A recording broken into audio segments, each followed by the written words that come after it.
Assalamualaikum warahmatullahi wabarakatuh.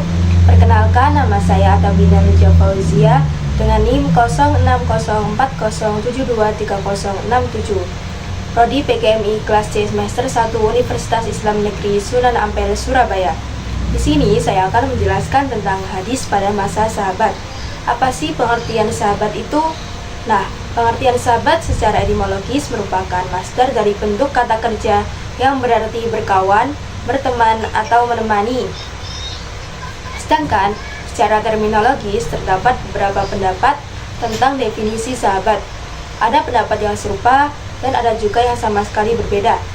Di antara pendapat-pendapat tersebut adalah yang pertama, menurut Subhi Sholih, definisi sahabat menurut Subhi Sholih yaitu orang yang pernah bertemu Nabi Shallallahu Alaihi Wasallam dalam keadaan beriman kepadanya dan mati dalam keadaan memeluk agama Islam. Yang kedua yaitu menurut Muhammad Ibnu Alawi Al-Maliki Al-Hasani, sahabat adalah orang yang pernah bertemu Nabi Shallallahu Alaihi Wasallam dan beriman kepadanya serta mati dalam keadaan yang beriman. Syarat agar dapat dikategorikan sebagai sahabat Nabi yaitu ada 3. Yang pertama, pernah bertemu Nabi Shallallahu Alaihi Wasallam baik sebentar maupun lama, baik dalam keadaan buta atau melihat. Yang kedua yaitu beriman kepada Nabi, baik dalam keadaan sudah dewasa ataupun masih berumur mumayyiz, dalam artian sudah dapat menerima perkataan orang lain dan menjawabnya. Dan yang ketiga yaitu harus mati dalam keadaan memeluk ajaran Islam. Pendapat yang ketiga yaitu menurut Muhammad Ajat Khotib. Menurut Muhammad Ajat Khotib mengemukakan beberapa definisi sahabat yang dikemukakan oleh kalangan ahli hadis atau muhadisun maupun kalangan ahli usul atau usuliyun.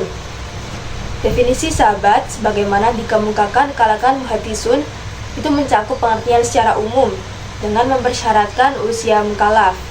Begitupun sebagian ulama memberikan perkecualian terhadap orang-orang tertentu yang tetap diakui sahabat meski perjumpaannya dengan Nabi Shallallahu Alaihi Wasallam terjadi ketika usianya masih sangat muda. Sedangkan bagi kalangan usuliyun, definisi sahabat dilihat berdasarkan beberapa persyaratan tertentu. Di antaranya yaitu namanya bergaul dengan Nabi, keterlibatan dalam perang bersama Nabi, dan keterlibatan bersama dalam periwayatan hadis. Selanjutnya yaitu tingkatan sahabat. Cara mengetahui kebersahabatan seorang dengan Nabi dibagi menjadi 5. Yaitu yang pertama, informasi yang mutawatir. Yang kedua yaitu informasi lewat kabar, mustafid atau masyhur, yaitu popularitas kebersahabatannya dengan Nabi tetapi tidak didukung berita yang mutawatir. Yang ketiga yaitu informasi dari seorang sahabat tentang kebersahabatan seseorang dengan Nabi. Yang keempat yaitu pengakuan seseorang bahwa ia adalah sahabat Nabi dengan syarat bahwa yang bersangkutan terkenal keadilannya dan masih berada dalam kurun zaman yang memungkinkan ini. Dan yang kelima yaitu lewat tazkiyah atau pernyataan tabi'in yang siqah. Selanjutnya yaitu jumlah sahabat. Setelah Islam meluas ke berbagai wilayah, para sahabat tersebar di seluruh wilayah-wilayah yang telah dikuasai Islam, baik dengan cara dikirim maupun dengan cara penduduk asli. Dengan demikian, sulit menentukan jumlah mereka dengan persis. Dalam hal ini, Abu Zur'ah meriwayatkan, Bismillahirrahmanirrahim, Qubidha Rasulullah sallallahu alaihi wasallam an ma'atin wa arba'ata asyara alfan minas sahabati, yang artinya sesungguhnya Rasulullah sallallahu alaihi wasallam wafat itu meninggalkan 114.000 sahabat. Selanjutnya yaitu sahabat yang terbanyak meriwayatkan hadis.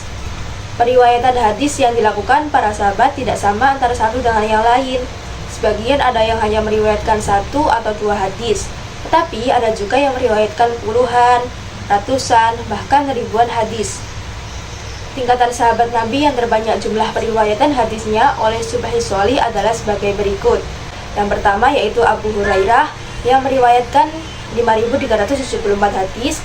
Yang kedua yaitu Abdullah Ibnu Umar Ibnu Al-Khattab yang meriwayatkan 2.630 hadis. Yang ketiga yaitu Anas Ibnu Malik yang meriwayatkan 2.226 hadis. Yang keempat yaitu Aisyah yang meriwayatkan 2.210 hadis. Yang kelima yaitu Abdullah Ibnu Abbas yang meriwayatkan 1.660 hadis. Yang keenam Jabir Ibnu Abdullah yang meriwayatkan 1.540 hadis. Yang ketujuh yaitu Sa'id Al-Hudri yang meriwayatkan 1.170 hadis. Yang kedelapan yaitu Abdullah Ibnu Mas'ud yang meriwayatkan 848 hadis. Yang ke-9 yaitu Abdullah ibnu Amr ibnu Al-As yang meriwayatkan 700 hadis. Yang ke-10 yaitu Abu Dzar Al-Ghifari yang meriwayatkan 281 hadis. Yang ke-11 yaitu Sa'ad ibnu Abi Waqqas yang meriwayatkan hadis dari Abdullah ibnu Abbas, Abdullah ibnu Umar, dan Khawlah binti Hakim. Yang ke-12 yaitu Mu'ad ibnu Jabal. Dan yang terakhir yaitu Abu Darda yang meriwayatkan 179 hadis. Sekian presentasi dari saya. Mohon maaf jika ada salah kata dan perbuatan. Wabillahi taufiq wal hidayah. Wassalamualaikum warahmatullahi wabarakatuh.